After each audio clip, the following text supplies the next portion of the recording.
जय माता दी, राधे राधे। तो कैसे हैं आप लोग यूट्यूब फैमिली? हम ठीक हैं, स्वस्थ हैं, मस्त हैं और वीडियो बनाने में व्यस्त हैं। तो आप लोग कहाँ व्यस्त हो? घर के कामों में, वीडियो बनाने में, वीडियो देखने में, बच्चों को स्कूल भेजने में, खेती बाड़ी में, बाकी और भी बहुत काम होते हैं ज़िंदगी में। आप लोग भी व्यस्त ही होंगे, मुझे पता है। पर इस व्यस्तता में आप लोग थोड़ा सा टाइम निकाल के मेरा वीडियो ज़रूर वॉच करिएगा और वीडियो लास्ट तक देखिएगा, तभी समझ में आएगा और आगे चल के वीडियो बहुत ही इंटरेस्टिंग होने वाली है। तो मैं आज आप लोगों के बीच में मैं दिवस की बात करने जा रही हूँ। विजय दिवस पे मैं कुछ कहना चाहती हूँ, कुछ बात करना चाहती हूँ आप लोगों के बीच में। तो आप लोग वीडियो पूरा वॉच करिएगा प्लीज़, और जो लोग चैनल पे नए हैं सब्सक्राइब जरूर कर लीजिएगा। तो मैं शुरू करती हूँ कहानी। हार्दिक बेटा, आधे घंटे तक हमारी ट्रेन चंडीगढ़ रेलवे स्टेशन पर पहुँचने वाली है और यहाँ केवल 10 मिनट रुकूंगी। आप तैयार रहना, हमें जल्दी से उतरना है। खिड़की से बाहर की ओर देखते हुए हार्दिक ने माँ की बात सुनकर हाँ मैं सिर हिला दिया। माँ उनकी मन स्थिति समझती थी, इसलिए पुनः बोली। माँ उसकी मन स्थिति समझती थी, इसलिए पुनः बोली, देखो हार्दिक, अब हम दोनों पूना में अकेले तो नहीं रह सकते थे। न रही बात आपके स्कूल और मित्रों की, दादाजी ने चंडीगढ़ में बहुत अच्छे स्कूल में आपके दाखिला की बात कर ली है और अच्छे मित्र भी आपके बन ही जाएंगे। 12 वर्षीय हार्दिक माँ की बात चुपचाप सुन रहा था। वह केवल 2 वर्ष का था जब उसके पिता कैप्टन वैभव शुक्ला कारगिल युद्ध में शहीद हो गए थे। तब से वह अपनी माँ के साथ पूना में नाना जी के पास ही रह रहा था। चंडीगढ़ से दादा दादी साल भर में 2-3 बार उससे मिलने आ जाते थे, किंतु वह कभी भी चंडीगढ़ नहीं आया था। अब नाना जी की मृत्यु के बाद हार्दिक और उसके माता जी को दादाजी ने अपने पास रहने के लिए बुला लिया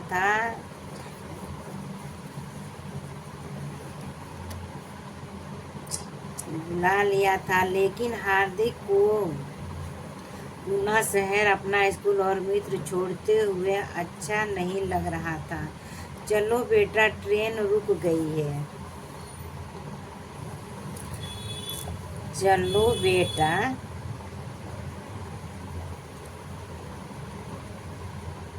ट्रेन रुक गई है।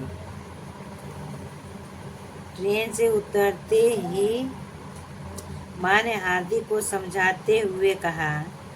ट्रेन से उतरते ही हार्दिक ने दादाजी को विभिन्न मेडलों से सजी वर्दी में कई पुलिसकर्मियों के साथ देखा तो वह हैरान रह गया।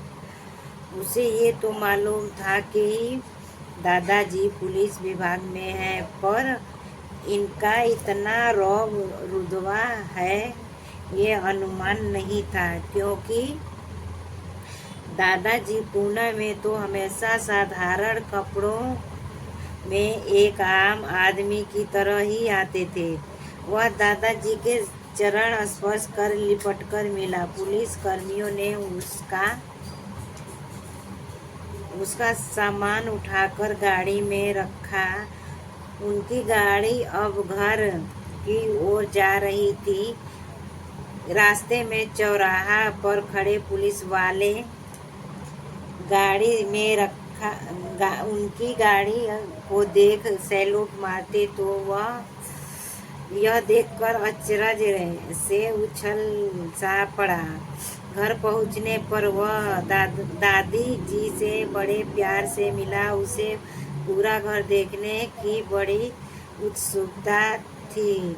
वह जल्दी से पूरा घर घूम आया और आकर माँ के कान में धीरे से बोला, माँ, दादाजी का घर तो बहुत बड़ा है। कितना बड़ा ब, कितना बड़ा बगीचा है। गेट पर दो दो पुलिस सुरक्षा कर्मी और घर में नौकर चाकर हैं। बेटा, दादाजी पुलिस विभाग के एसएसपी हैं। दादाजी ने 2 दिन घर पर रहकर हार्दिक के साथ बिताए। हार्दिक अब खुश था। दादाजी के साथ हार्दिक घुल मिल गया तो खुश था। आज दादाजी सुबह सुबह पुलिस वर्दी में तैयार थे। वे अपने ऑफिस जाने से पहले हार्दिक को साथ लेकर स्कूल में उसका दाखिला करवाने गए। प्रिंसिपल के ऑफिस में दादाजी के साथ जाते हुए हार्दिक अपनी पुलिस शान समझ रहा था। दादाजी उसका दाखिला करवाकर चले गए। कक्षा में लड़के उसे अपना मित्र बनाना चाहते थे, लेकिन पूना के संकोची शर्मीले हार्दिक ने मन में घमंड अभिमान ने जगह ले ली थी। इसी प्रवृत्ति ने उसे किसी का मित्र नहीं बनने दिया। उसे स्कूल में आए 2 महीने ही हुए थे। हालांकि किसी अध्यापक को उसकी पढ़ाई से शिकायत नहीं थी, लेकिन कक्षा में सभी छात्र उससे तंग थे। उन सब पर हार्दिक का दबाव था। कोई जल्दी उससे उलझता नहीं था। जो बच्चे उसका रौब मानते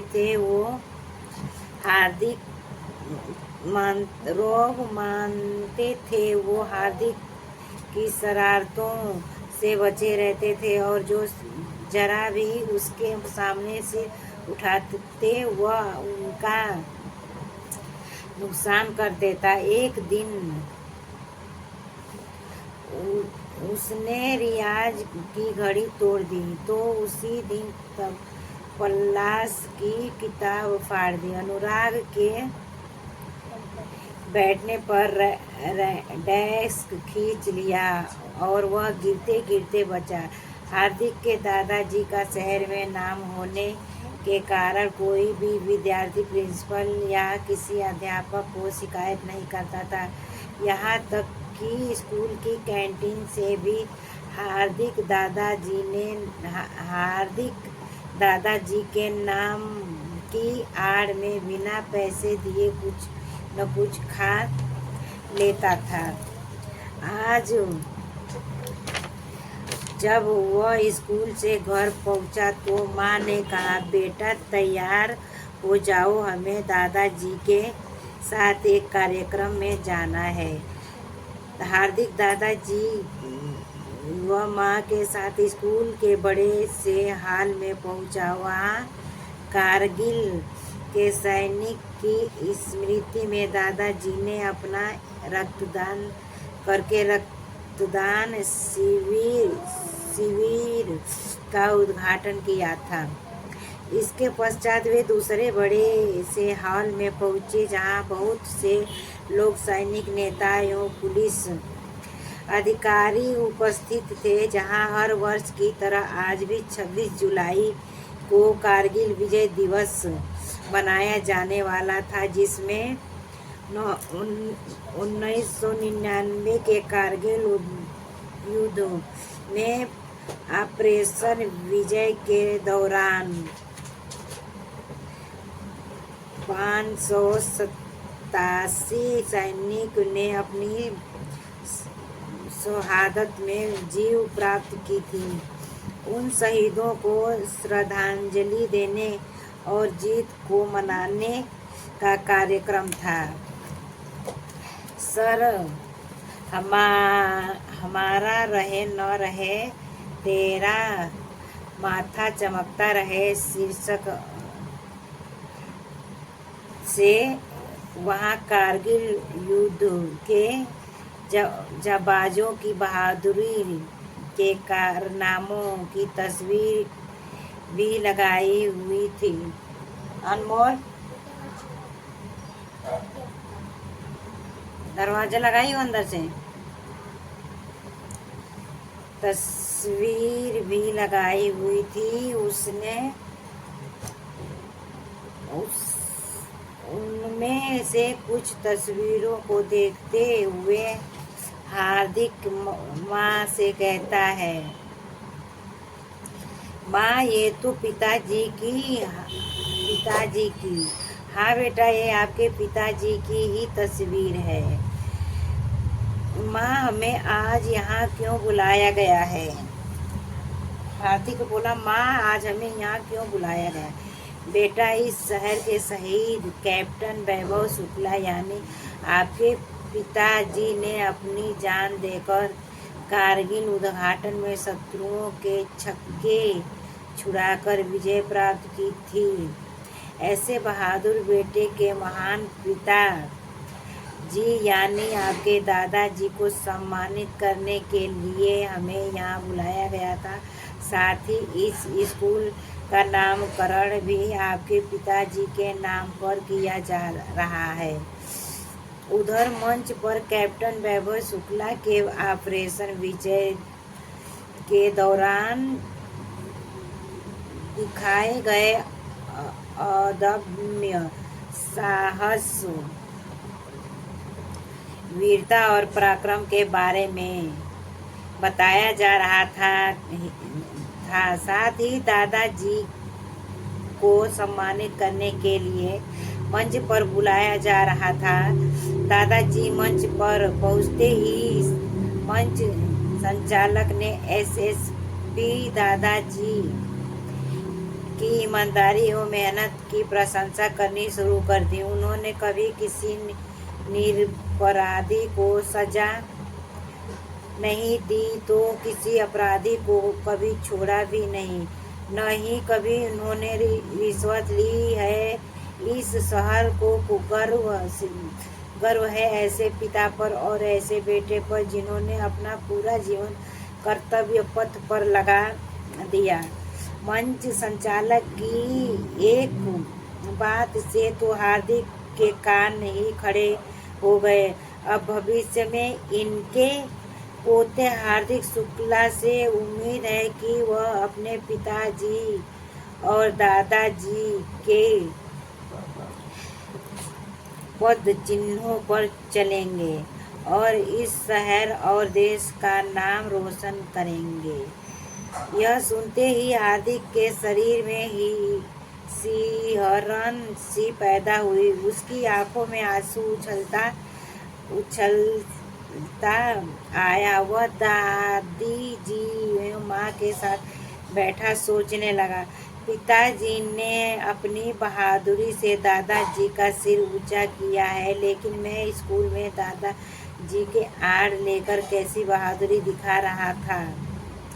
इस सबसे तो दादाजी का सिर नीचा ही हो जाएगा। हार्दिक एक ओर अपने पिताजी के बलिदान और दूसरी ओर दादाजी की ईमानदारी के बीच स्वयं को तौल रहा था। वह इन दोनों आदर्शों में स्वयं को कभी कहीं भी नहीं पा रहा था और दुखी खुद को बौना अनुभव कर रहा था। उसका हृदय ग्लानि और पश्चाताप से भर गया था। उसके वही बैठे बैठे प्रण किया कि वह कल स्कूल जाकर कक्षा में सभी लड़कों से माफ़ी मांगेगा और उन्हें अपना मित्र बनाएगा और पॉकेट मनी से कैंटीन वाले को कर्ज चुकाएगा। साथ ही पिताजी एवं दादाजी के आदर्शों पर चलकर जीवन में कुछ कर दिखाएगा। इसी दृढ़ निश्चय और विश्वास के साथ वह अगले दिन स्कूल जाने की प्रतीक्षा में था। आज सचमुच ही विजय दिवस का अवसर था। हार्दिक ने अपने घमंड पर विजय प्राप्त कर ली थी। तो ये रहा हमारा एक कहानी विजय दिवस का। अब हम शुरू करेंगे दूसरी कहानी। अब दूसरी कहानी हम शुरू करते हैं, जिसका नींव है, अब आप लोगों को बता रहे हैं, जिसका नींव है स्वराज की नींव। जिसका नींव है स्वराज की नींव। स्वराज की नींव परिचय हम दे रहे हैं। इसके पात्रों के हम परिचय आपको दे रहे हैं। रानी, झांसी की रानी लक्ष्मीबाई। तात्या टोपे। जूही, मोतीबाई स्त्री सैनिक एवं रानी की सहेलियां, झलकारी सहेलियां। रघुनाथ, गुल मोहम्मद रानी के सैनिक सरदार। तो ये थे पात्रों के नाम। इतने पात्र हैं इस कहानी के अंदर, और कहानी का नींव जो है वो स्वराज की नींव है। अब पात्र परिचय मैंने आपको बता दिया है। अब दृश्य एक। अब हम दृश्य दिखाने मतलब आपको बताने जा रहे हैं। सन 1897 में अंग्रेजों की फूट वालों और राज करों नीति फसल हो रही थी। झांसी में भी वे अपना अधिकार जमाना चाहते थे। उन्होंने रानी के गोद लिए पुत्र को उत्तराधिकारी मानने से इनकार कर दिया था। रानी अपने सभासदों के विचार विमर्श कर रही थी। जूही का प्रवेश। जूही, महारानी की जय हो। रानी, आओ जूही, क्या समाचार है? जूही, समाचार शुभ नहीं है। रानी, एक गोरे दूसरे विद्यार्थी और गद्दार लोग, ऐसे में शुभ समाचार की आशा करना ही व्यर्थ है। खैर कहो। जूही, अंग्रेजों ने झांसी को अपने अधिकार लेने की प्रक्रिया शुरू कर दी है। तात्या, अरे अभी झांसी शौक से नहीं उभरी और अंग्रेजों की यह चाल। रानी, उन्होंने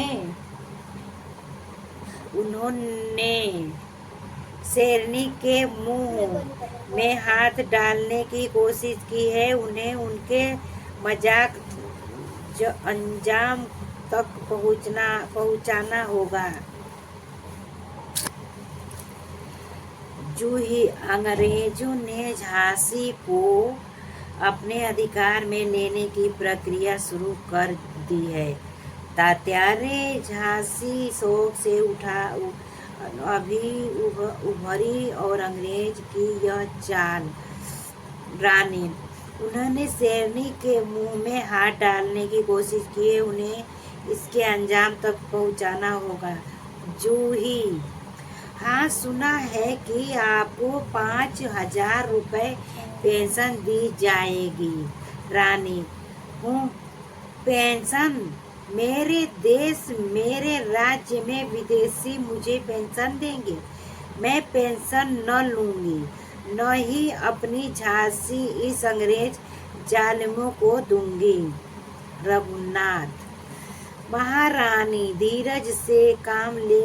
एक तो अंग्रेज ताकत में है और दूसरे देशद्रोही उनके साथ हैं। ध्यान रहे, मनुष्य के साहस और बुद्धि की परीक्षा विपरीत स्थिति में ही होती है।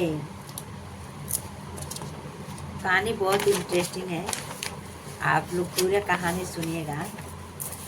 मुझे पढ़ने में इतना अच्छा लग रहा है तो आपको सुनने में कितना अच्छा लग रहा होगा। रानी, तो क्या मैं उन फिरंगियों से हार मान लूं? तात्या, कदाचित नहीं। स्वराज्य की ज्वाला को सुलगने दो, अवसर आने पर विस्फोट करेंगे। अभी उनकी शक्ति परखते हैं और गुप्त तैयारी करेंगे। रानी, ठीक है। जूही, तुम और मोतीबाई गुप्तचर बन अंग्रेज सिपाहियों से जानकारी हासिल करो। जूही, हमारे अहोभाग्य, हम स्वराज के लिए सब कुछ कुर्बान कर देंगे। रानी, शाबाश सखी, मुझे तुमसे यही आशा थी। आओ और दिखा दो भारतीय नारी शक्ति को। जूही का प्रस्थान। दृश्य 2। स्थान, शहर में रानी का महल। मोतीबाई का प्रवेश। मोतीबाई, महारानी की जय हो। रानी, महारानी नहीं सकी, स्वराज संग्राम में हम सभी बराबर हैं। कहो क्या समाचार है? मोतीबाई, अंग्रेज प्रजा पर अत्याचार कर रहे हैं। प्रजा स्वराज चलाती है। वीर वीरांगनाओं की भुजाएं अंग्रेजों से युद्ध को फड़ा रही है। रानी, आह, मेरी प्रजा पर अत्याचार। प्रजा ही हमारी शक्ति है। परंतु मोतीबाई, परंतु क्या महारानी, हम रणचंडी बनना चाहते हैं। रानी, समय आने दो सखी, प्रजा में जोश भरो।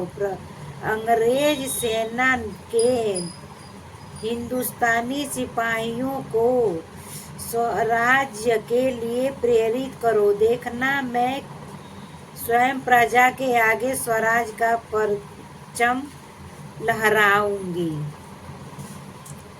तात्या, हमें अपनी वीरांगनाओं पर गर्व है।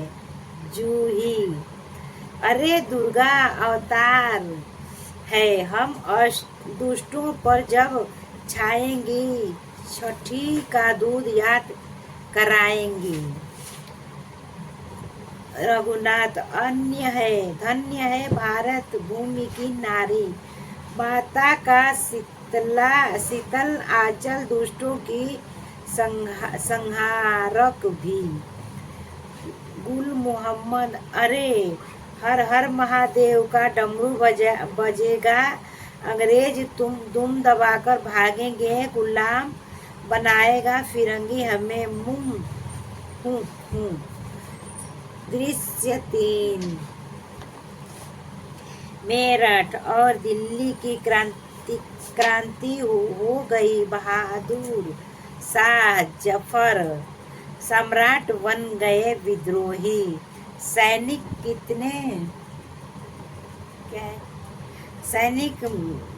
किले में प्रवेश कर गए। स्थान, रानी का महल। गुल का प्रवेश। तात्या,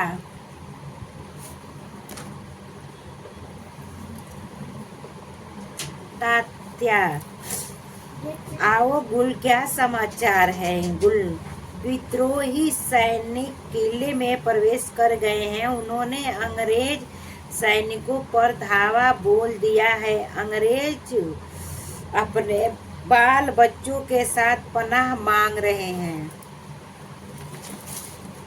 रानी, तो क्या आक्रमणकारी स्त्रियों और बच्चों पर भी हमला कर रहे हैं? गुल, जी महारानी। रानी, यह तो बहुत बुरा हुआ। स्त्रियों बच्चों को हमारे महल में पनाह दो, मैं देखती हूँ। रघुनाथ, क्या दृश्य क्या दुश्मन के बच्चों को पनाह?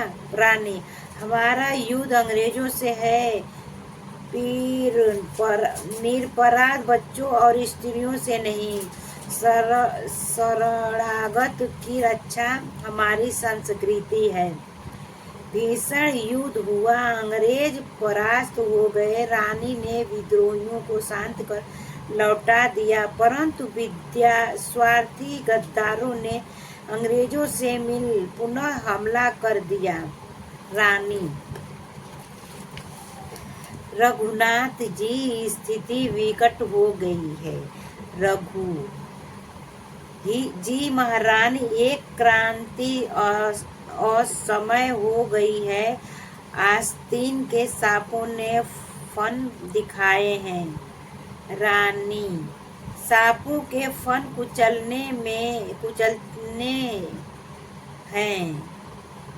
कुचलने हैं, सेना तैयार करो। रानी, रघुनाथ, हमारे जाबाज तैयार हैं।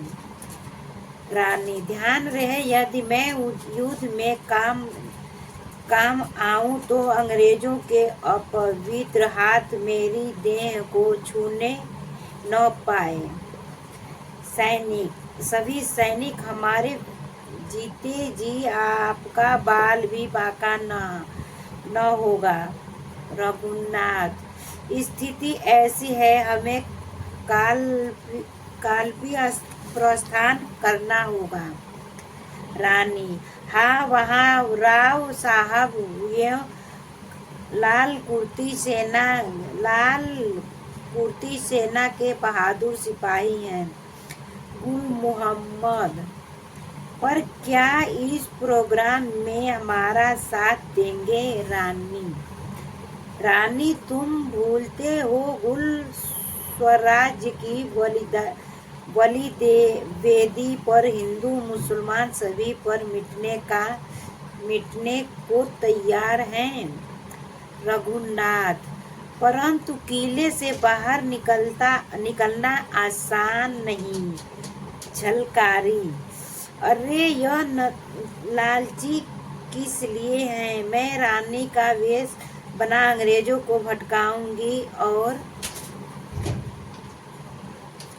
स्वराज के लिए भेंट चढ़ी तो धन्य हो जाऊंगी। रानी, धन्य हो झलकारी, ईश्वर रक्षा करे। मेरे दोनों हाथों में तलवार दो, चलो सैनिक गुप्त स्थान। रानी, वीर सरदारों, झलकारी एवं अन्य बहादुर शेर स्वराज के लिए शहीद हो गए। जब तक हमारी जान में जान है, स्वराज के लिए लड़ेंगे। हमारा एक एक बहादुर 100 गोरों पर भारी पड़ रहा है। फिरंगी भयभीत हैं। हाँ, ध्यान रहे, अंग्रेज मेरी देह को ना छूने पाए।